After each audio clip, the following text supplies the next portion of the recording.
There you go.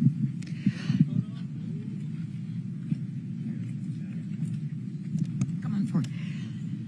I'm Congressmember Judy Chu, and we just had a walkthrough in this Victim Resource Center, this crisis center. It was very illuminating to see all the resources that there are for the victims' families and what is being done to make sure that they can get through this process. And we have been supported by so many people across the nation. In fact, I just had a phone call with President Biden and Vice President Kamala Harris, who expressed their condolences for what happened and will be expressing their condolences to the victims. But we also have the honor of having Senator Alex Padilla here, who delayed his trip to Washington, D.C. just so that he could be here with us. So, Senator, if you could please say a few words. Thank you, Congresswoman Chu. I want to thank Chief Weiss, the Congresswoman, Supervisor Solis, and frankly all the city, community, and regional leaders that responded so quickly after the tragedies of Saturday night. It's important to be here today to walk through this resource center for families and friends of the victims and frankly the community at large, because it's going to take a lot and it's going to take some time, but we know that the community is resilient and the community will rebound.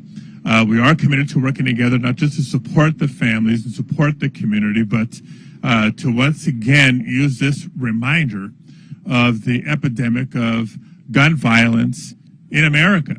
While there's still a lot that we are learning about these particular cases, we won't jump to all the conclusions. We'll let the investigations and legal processes run their course. We do take it as a reminder of the urgency with which we need to strengthen our gun safety laws across the country. Many of my colleagues have pointed out, doesn't California have some of the strictest laws and protections of any state in the nation? And that is true. And they have worked, and it is helpful. But when there's a patchwork of laws and protections to various degrees across states, then clearly there are vulnerabilities that can impact any community in the country. And so for the individuals in the community here in Monterey Park, throughout the region and throughout the country that are living in slightly more fear today because of what's been witnessed, this is a reminder that more needs to be done. Two final things. One, another minute should go by without once again expressing our condolences and our prayers to the families of the victims and of the survivors and the community at large. They should take heart in seeing their community leadership respond so quickly and work so well together. And last but not least, to call attention to some good news. Earlier this year, last year, Congress actually came together on a bipartisan basis. Representative Chu on the House side, myself on the Senate side, when we passed the Safer Communities Act, which does bring additional resources for mental health, does bring additional resources for crisis response for incidents like this. So it's part of our recognition that communities will need that support, not just in the immediate aftermath of a tragedy, but for the long term. But more needs to be done, whether it's on reducing the types of weapons that are found in communities across the country, access to those weapons, even when it's lawful. We cannot let mass shootings be the norm, not here in Monterey Park, not in California, not anywhere in the United States of America. And with that, let me introduce my friend and colleague, Los Angeles County Supervisor Hilda Solis. Thank you for coming here this afternoon. I want to thank the city of Monterey Park and expressly give my thanks to all the public safety personnel, all our LA County Mental Health, OEM, Office of Emergency Management, including the governor's office, as well as our our friends in the federal government, FBI, and everyone that's been helping us go through this in the last couple of days. But I also want to be reminded that there are some special things to be thankful for. The community has come together.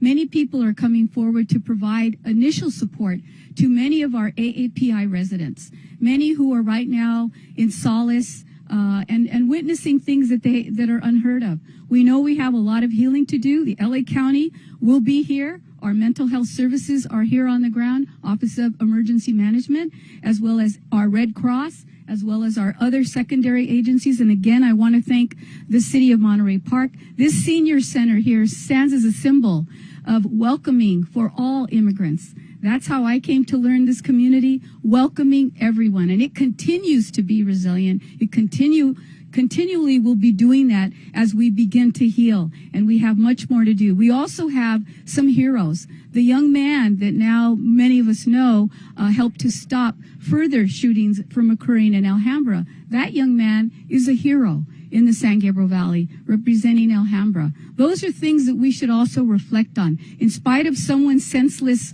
motivations to try to kill people or shoot people, this individual did what many would probably never be able to do or imagine.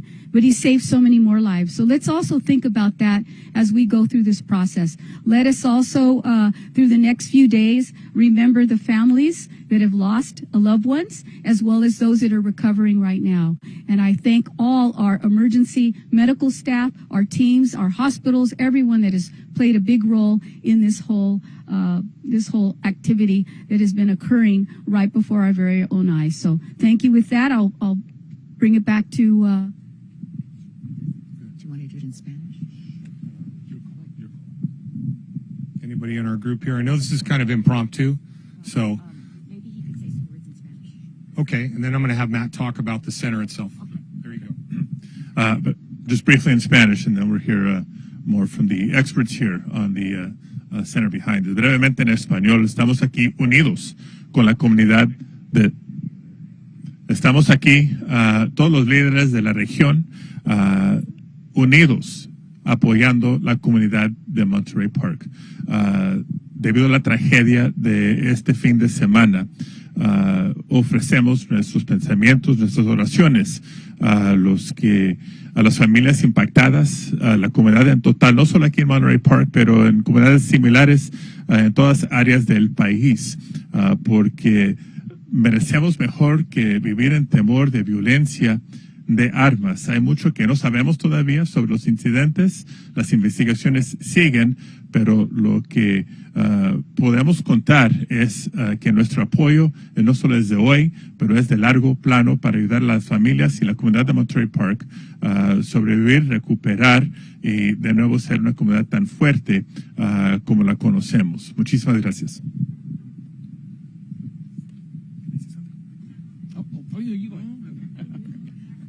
All right. Good afternoon. My name's Jose Sanchez, and I'm the mayor pro tem. Actually, I'll be mayor in less than 2 days. I'm also a teacher here in this community, and so I know that this hits hard for a lot of our students. I know tomorrow I'll be going into the classroom, and that's going to be the first talk when I go in. How are we going to have this dialogue with our students? I know that many of our students are going to be coming from many different angles and places, but we just toured the Langley Center, and I was very proud of the work that they're doing in here to provide services for our community. Very proud of that. Tomorrow we're having a vigil here in front of the City Hall at 5:30, and I invite you guys to come out. I know that a lot of our community is coming together to, bridge and it's a lot. It's very emotional for me as well because I live here. I have 3 daughters, and I know a lot of us were at the festival, at the Lunar New Year festival, right just before this happened. But I'm so hopeful of how the community has come together. I'm very hopeful of how we're going to recover, and I know we will recover and we'll come out stronger. Thank you.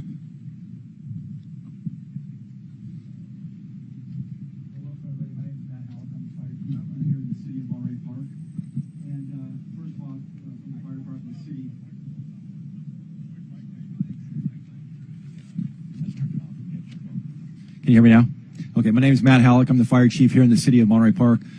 First and foremost, I just want to express my sincere condolences and and prayers to the families of those affected, those impacted. This will be a lasting recovery, but as indicated by Supervisor Solis, the center behind me is a senior center here in the city of Monterey Park.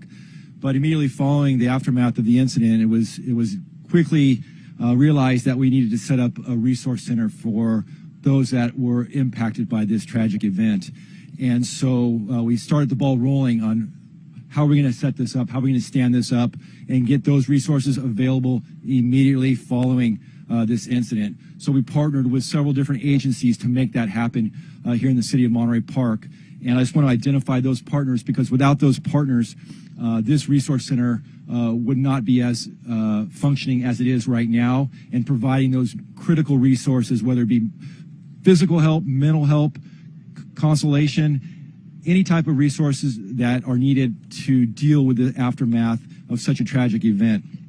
Some of those partners that we are relying on, not only just here in the city, is Los Angeles County Office of Emergency Management, the LA County Department of Mental Health, Los Angeles County District Attorney's Office Multi-Casualty Incident Support Team, the Los Angeles City Crisis Response Team, the American Red Cross, the FBI Victims Specialist Team, the Tu Chi Foundation, along with the Chinese Consulate. They're all on site. They're all here. What we're doing is, as victims come in, as people that come in related to the incident or not, or seeking any type of support, we capture them at the beginning at the front of the entrance to this facility. We identify what their needs are, and then we take them to the appropriate room, whether it be victim identification, whether it be notification of next of kin, whether it be mental support for somebody who witnessed this tragic event. We identify where they need to go and to the appropriate resource for them. To this point, we've had a total of 6 families have come through the facility to seek that support, and we'll continue to maintain this facility for as long as needed to provide the community the much needed support they're going to need to get through this difficult time. Some logistics on this center. We're going to have it open from 8 a.m. to 7 p.m. Every day of the week until we feel that the community no longer needs that support. For those that are watching at home and don't know the location, the address for this facility is 400 West Emerson. The phone numbers you can contact for additional information are 211 from your cell phone or landline, as well as area code 626-307-1388. I'm going to stay here along with Chief Weiss. We'll be happy to answer any questions regarding our response, both from police and fire, for this incident. We're not going to talk about the investigation as it's ongoing, but we're certainly happy to discuss our response during the incident, after the incident, and what we anticipate in the days moving forward. Do you guys have any update on the condition of the other victims, how everybody's doing? We're in contact as much as we can, but given the nature of the incident, information is limited. And so we're doing our best to get updates on the condition of those that were transported to our local area hospitals. I don't have that information current as of now.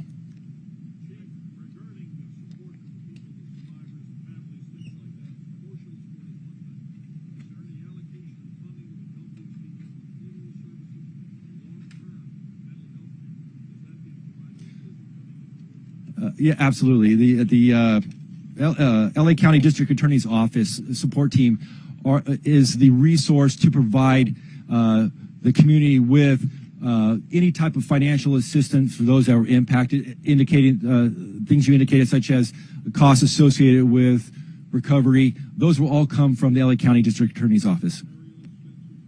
Correct. Correct. Chief, you talked about yesterday, you had young officers that made the initial entry into the venue. Have you done a further debrief with them? Have you learned anything more? And you expressed concern over their own emotional state, considering that a few had been on the job for a few months before they had this encounter. Right. A great question. Officer wellness at this point is my number one concern. So I had 6 to 8 officers on duty last night, and when they returned to duty, we kind of wrapped our arms around them in briefing. We brought in professionals from the counseling team and ultimately sent them home. They weren't emotionally ready to come back to what they left. And we will continue to provide them with support. I want them to have long careers. I want them to be whole. And the only way to do that is to talk about what they saw, the trauma they saw, and let them know that there are other people that are in their shoes and that they can recover from this. And that's what I'm doing. That's one of my biggest concerns right now. And I'm doing it with every single person that was on duty, whether they're in dispatch, whether they were out in the field. That's who I'm concentrating on right now. Have you learned anything more about the timeline? No, the timeline is still, I haven't reviewed any body-worn camera or anything like that. That's all part of the evidentiary process. I'm not at that point. At some point, I will conduct a debriefing with everybody present because we learn from those things. And I haven't gotten there yet. I've talked to them individually about what they saw and how they handled it, but that's about it. Has your department ever had an interaction with this individual who was responsible? Not that I'm aware of. No.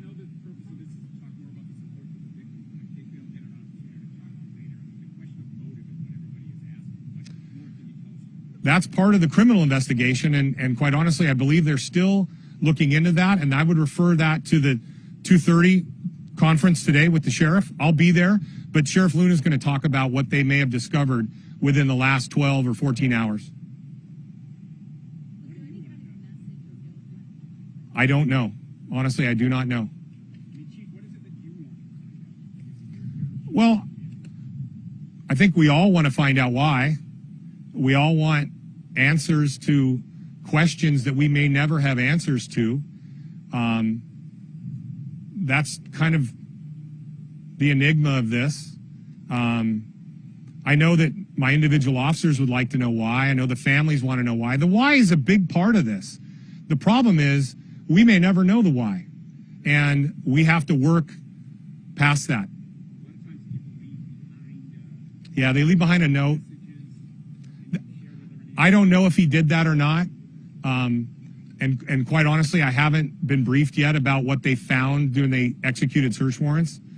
At some point, we'll probably have a fragmented why, but I don't know if we'll ever have the full story. Do you know if are you going to continue to work with all these different agencies, Los Angeles, Monterey Police Department, FBI? Is that going to continue? Yes. The investigation, I mean, everybody's learned over the years that just because the suspect dies doesn't mean the investigation stops. We will conduct it as if it's a regular criminal investigation. That's the way these things work. We're all about transparency. The public wants answers. You want answers. I want answers. And that will only come from an investigation. Everybody involved. One more question. Yes, sir. At the Hall of Justice, Sheriff Luna is going to do a 2:30 press conference. Downtown. Yeah, not here. I'm going to go over there. I know. I wish. Most of the people you saw yesterday, so I believe federal partners, it's focused on the investigation and what they've determined, what they've learned from the search warrants and the other stuff they're at now. But he wants to do it downtown, so it's easier to move me there than it is to move that here, I guess. So, last question, please. Any concerns about copycats? Have you received any reports? We know there was, of course, someone wanting to go to one of the hospitals. There was. We investigated that, and we're looking into that. There hasn't been any. It's always a concern of ours. We're prepared if anything were to happen, and we take each of those threats on a local level very seriously. My investigators are professionals, and they take it very seriously. So we haven't had any, but it's always in the back of our mind. We're always prepared for that. All right. 11. There are 11 people have died because of this incident so far. So, not counting the suspect. I'm not counting him. All right. Thank you very much, everybody. Have a great afternoon. Thank you for coming out. Excuse me, Rombo, City Manager for Monterey Park. Is there anyone here that is from any other newspaper that needs translation, whether it's Chinese or Taiwanese or anything, from this Q&A? Okay, thank you very much. Appreciate it.